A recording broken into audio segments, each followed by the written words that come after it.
Hello and welcome to Jesus for Asia Now. I'm Natalie Wood and my husband John is here with me today.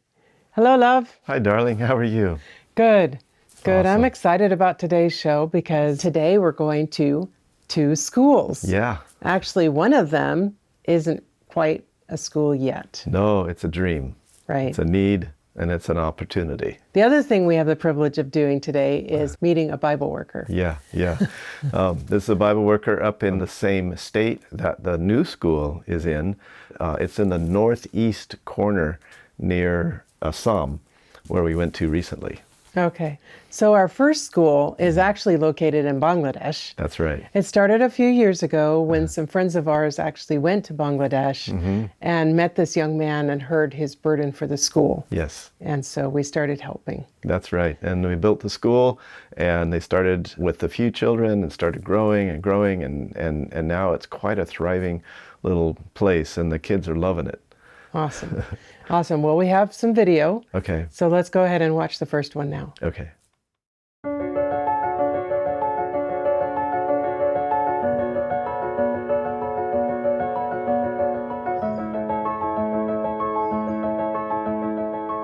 I wanted to open a school because, in our area, all of the people are Hindu and Muslim.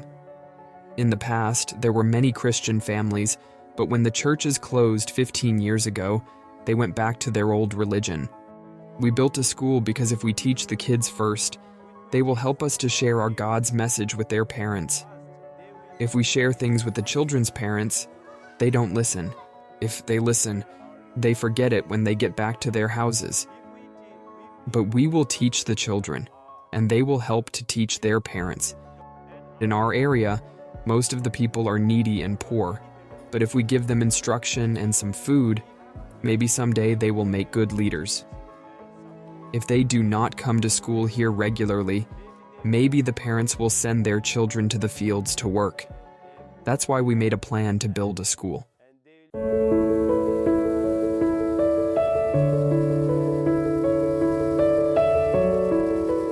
The students are coming from Christian families, Hindu families, and Muslim families. Most are from Hindu families.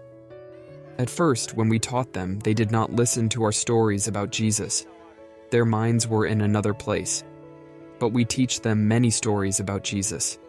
And little by little, they are changing their minds.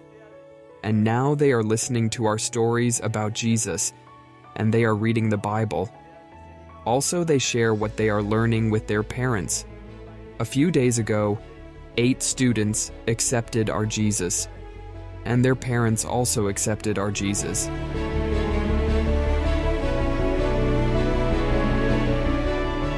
Here in our area, they know that missionary schools give good education. That's why all the people want to send their kids to our school. Our government also wants to send them here, so they are helping us. We have some problems too, though. Sometimes the Muslim families do not accept our Christianity. Most of the children come to listen to our Bible study and prayers, but the Muslim families stay separate from us during that time. We are praying that, God willing, that will be solved. All of the teachers are happy to work with us. Most of the teachers and staff are Christian, and a few days ago we had one teacher willingly accept our Jesus. But 4 of the teachers haven't accepted our Jesus. However, they join us every morning for worship and prayer, and on Sabbath. Maybe they will accept our Jesus. We are praying for them.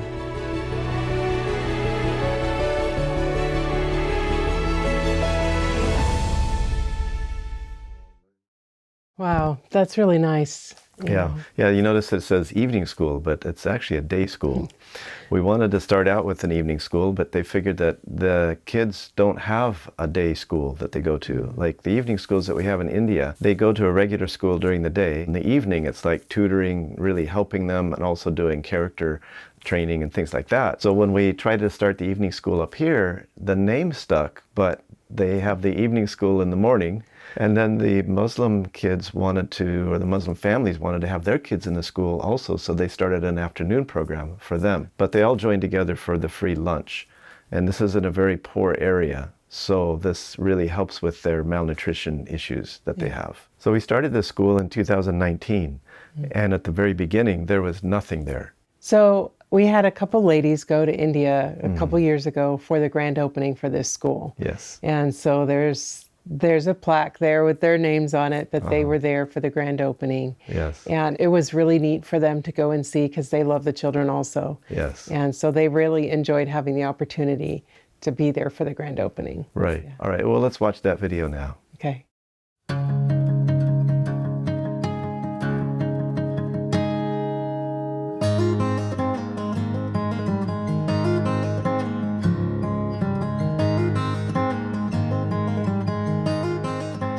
Jinoir JFA Evening School has 130 students and 15 workers.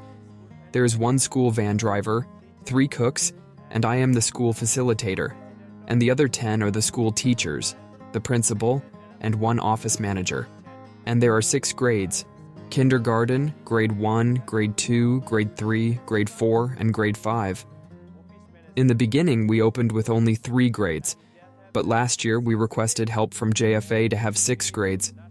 In the past, we taught only 3 grades because we had 3 rooms, and at that time we had fewer teachers. When we made the request to have another 3 grades and more teachers, JFA granted our request. Our school has 2 sessions each day. Grades 3, 4, and 5 come in the morning. They study from 8 a.m. until 2 p.m., and the other 3 grades, kindergarten, grade 1, and grade 2, come and study from 2 p.m. to 4:30 p.m. In our school, we are teaching our students according to our government system, and we are trying to teach them according to our Christianity also. But for the most part, we are teaching them from the government system. On Fridays, we are teaching them extra curriculum such as Bible study, cultural songs and dances, and drawing. Basically, whatever they learn in the government school, we are teaching them in private and tutoring them to help the children become better developed in their education. When our students took their exams, all of them did well. And then, when they appeared for the exams in the government school, the students from our school got better scores than the others.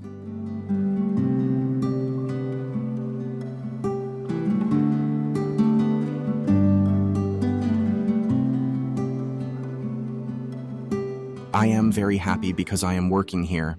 I was working in another denomination before, but I had gone to the Christian school called Sam's, so I knew the doctrines of Seventh-day Adventists.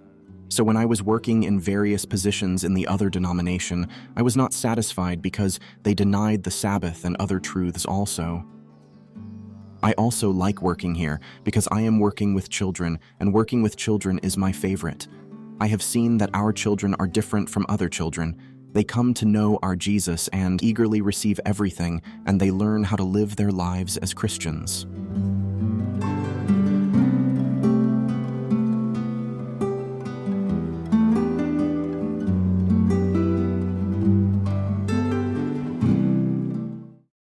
It's just really neat how they've had a heart for these kids and wanted to expand, and that we had the funds available to let them do that. Yes. To enable them to do that. Is this an expensive thing to do? Is it expensive to send these kids to this school? It's about $20 per month per child. So that includes the training, the education, and the free meal. Right. $20 a month per child. Yep. That's a good deal. Yes, it is. And one of the things that's grown out of this is that, and I think we've talked about it in another show, is that some of the young people want to be able to continue and take 6th grade on up. And so what we've been able to do is provide sponsorship funds to send them to that same school he was talking about, Sam's, for the next grades. I see. So they can continue on with their education as far as they want to go. Right. In some parts of India, we've seen that the young ladies, if they don't get an education, then they get married at the age of 12 or 13 and are on their 3rd child by the time they turn 16. Yeah. And so this is more than just providing them an education. Right. It's giving them a new lease on life. Right, options for a future. Exactly. And some people will say, well, we should put our money into evangelism, not just schooling. But the truth is that evangelism might happen for a week, but schooling is every day for years. It's a long-term investment Yes. into the future generations. Yeah. Well, this school is also paired with a local church. And so there's a Bible worker that cares for that church. And since these videos were shot, there's been another baptism where they baptized almost 50 people. It was a very high day for them. They were Yes. so excited. Okay, well, we do have one more video. Okay. So let's go ahead and watch that now. Okay.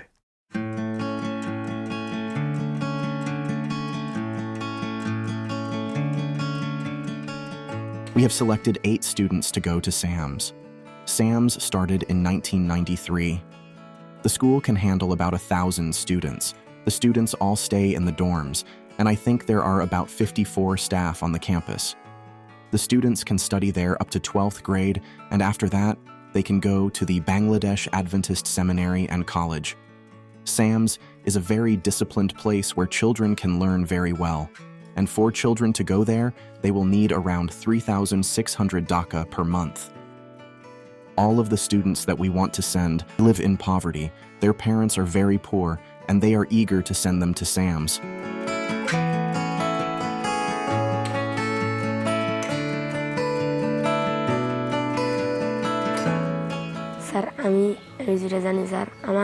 When I was in public school, I could not read or learn, but after coming to this school, I learned how to read and write.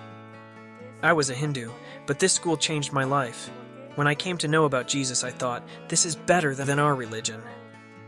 I studied here and learned about Jesus. Then I got baptized and accepted Jesus Christ. At first, I was a very naughty boy, but after hearing about Jesus Christ, now I'm changed. I learned how to control myself, and now I am very quiet.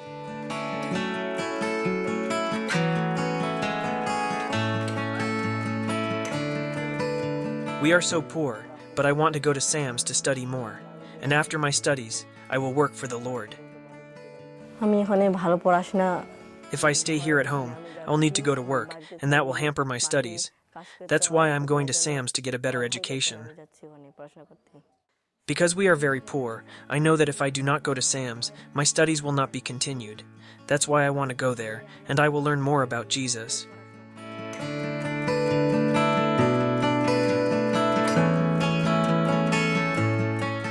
I want to be a teacher.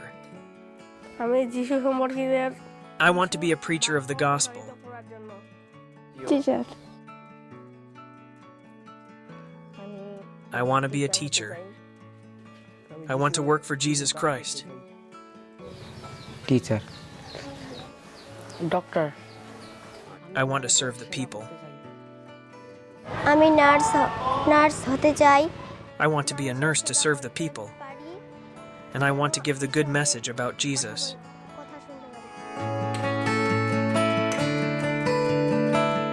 I think SAMS is the best place where they can learn about Jesus Christ, and they will become very good Christians in SAMS.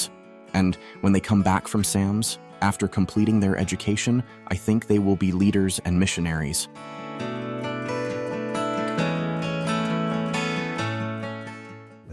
I love how they all want to be teachers and doctors and to work for God. I just love that. That's so neat. They see possibility. They see opportunity. Yeah. And they want to focus on serving, so many of them. Yeah. Now, I know they do have another request. Okay. And what is that? So what's happened is with the Muslim community, the Muslim kids that were coming to school, originally they didn't want to associate with Christians, but after a year of seeing how the school ran, they really asked and begged that their children could come, because their children wanted to come too. And so they've been coming for a couple of years, but unfortunately the community is somewhat nomadic, and so they've moved farther away. I think the government moved them farther away.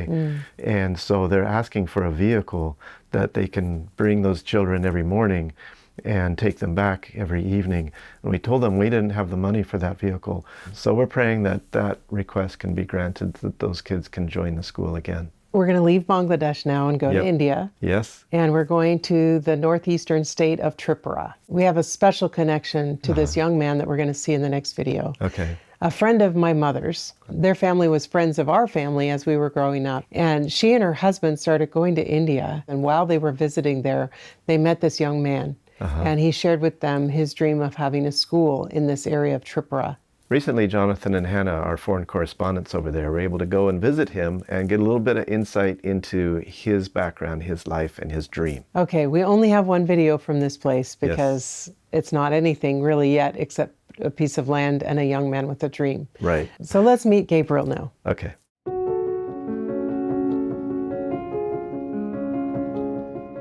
I grew up in West Tripura, which is in the capital district.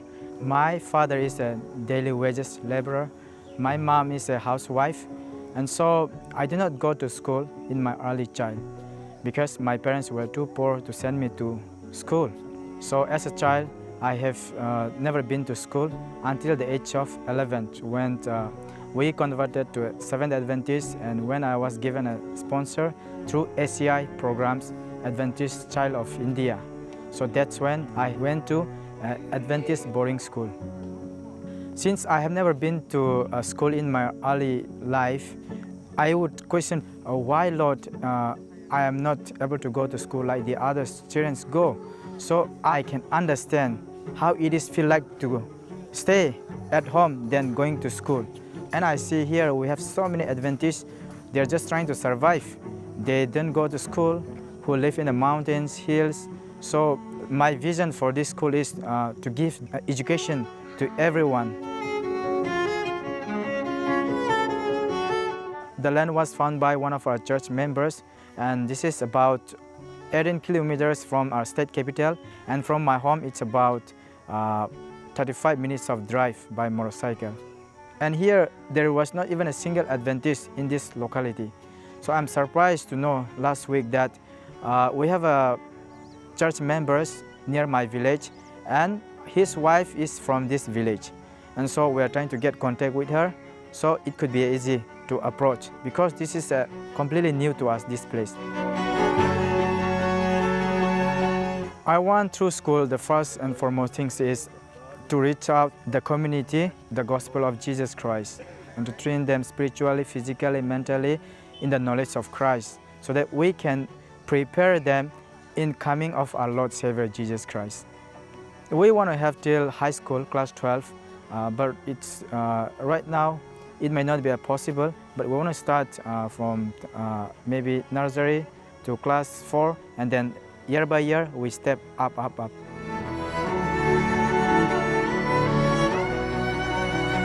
I pray that this school will grow into a big tree where many fruits will bear, and then people of Tripura could eat this fruit and then will be blessed.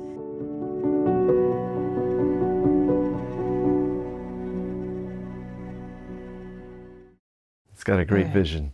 Right. Yeah. Right, and to think of the opportunities and the possibilities. Now, he mentioned ACI, Adventist Child India. That's an organization at the division level that finds sponsorship to send children to Adventist schools so that the Adventist children can get an Adventist education. And the majority of our Adventist children can't afford an Adventist education. Right. So this is a fantastic ministry that has been operating for quite a while, and we're seeing a lot of fruit from that. Now we're going to meet one of the Bible workers from Tripura. He's one of 6 there. Yes. And his name is Brother Samendra.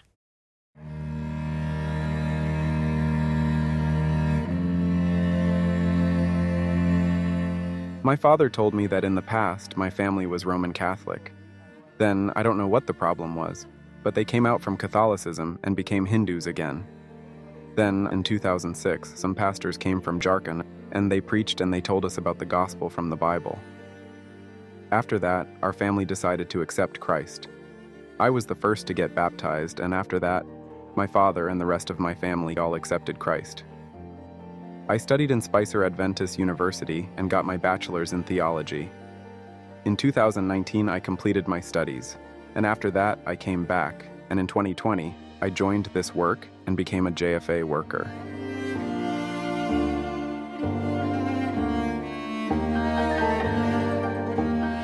Mainly, I'm working in this Maraduk church. We have about 30 members in this church. Most of the people here are Hindu, but I'm sharing with them without any problems. They are not opposing me. Whether or not they will accept it, I am sharing with them. They know that I am living here and that I am the evangelist, but they don't oppose me. And I'm not working alone. I'm taking people from my group with me, and we work together.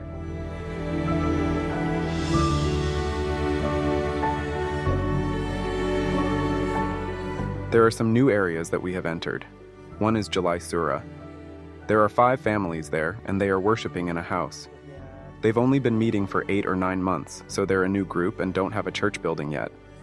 I ended up going to that village because they asked me to come. Usually we go to them first, but this time they called us, so we got the opportunity to go and visit them and to share the good news from the Bible. After that, we held meetings there. We preached in the evenings for 2 to 3 weeks, then after that they accepted Christ.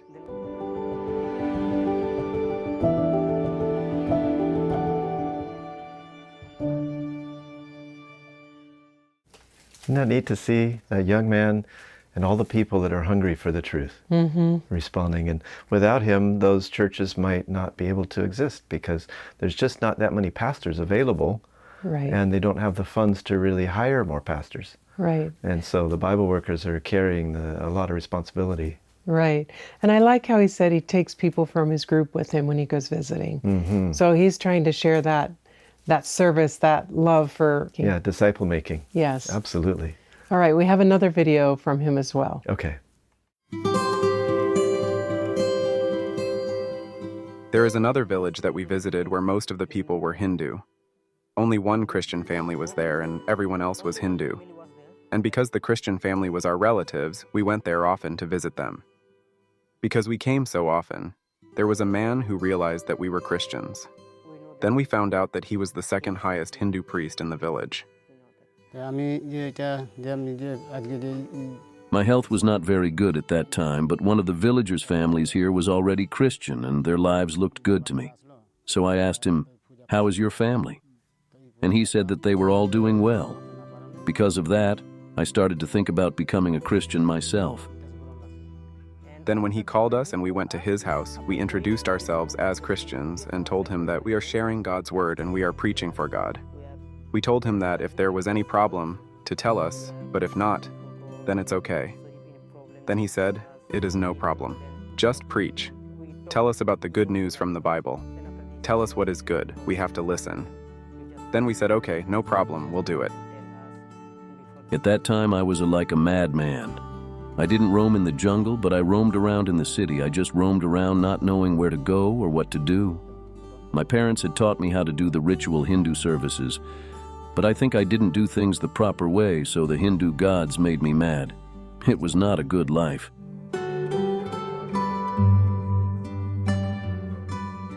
So we gave him Bible studies. Then he said, "That is true. That is right. I haven't known what I am doing. So whether the people in my village like it or not, I want to be a Christian." When he accepted Christ, though, the village people didn't say anything. They didn't oppose him because he is the elder for the village. He told them, "I want to become a Christian. If you want to come later on, then that is your decision. I will become a Christian now. I have to go first and follow what I have heard and learned from the Bible." Then they helped to take all of my pictures of Hindu goddesses and the idols out of my house and threw them into the river. So for 1 or 2 weeks, we did ministry there. We gave Bible studies. And after that, he got baptized and his life continued changing little by little. Now I am feeling better. I don't roam around in the cities anymore. I can stay at home peacefully. I am free after meeting Jesus. I believe that Jesus Christ is the true God. I think he is the most powerful God because he is the one that healed me. When I was a Hindu, I was poor because if I wanted healing, I had to sacrifice an animal to the gods. But even then, I still didn't have a good life. So I left all those things, and now Jesus is the one who heals me. If I or someone in my family is sick, we don't need to sacrifice an animal. That is why I will hold on to Jesus as long as I live. When others saw that he was going on a good path, 2 families also accepted Christ. So now 3 Christian families are there. And this man, what is his condition now? He is totally changed.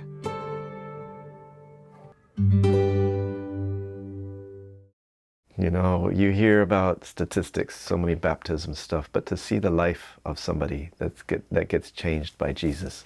Right.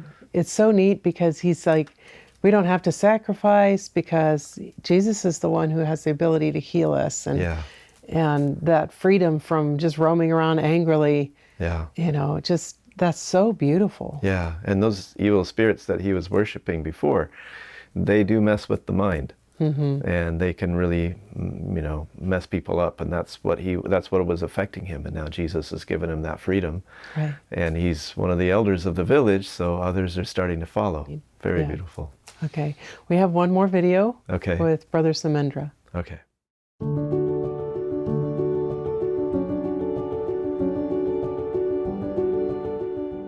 This Maraduke Church has been here since 2008, and we are worshiping in this mud wall building. Before that, people used to live in it, but then it became empty. Then we said, okay, since we don't have a church yet, let's come to worship here. So until now, we are worshiping here.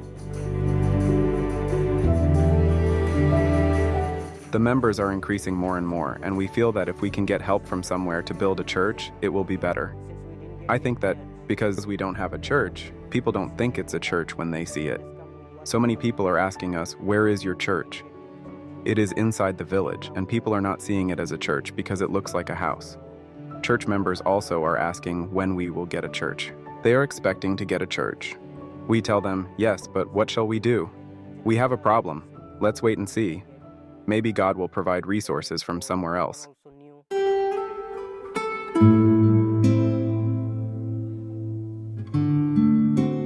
Then there is another group that has been worshiping for 2 or 3 years already, and they still don't have a church. So they are waiting and hoping for a church building. And then July Surah is new. 5 families are there, but they don't have a church yet. They are worshiping in a house also. That is 3 churches that need a church building. And there are others also.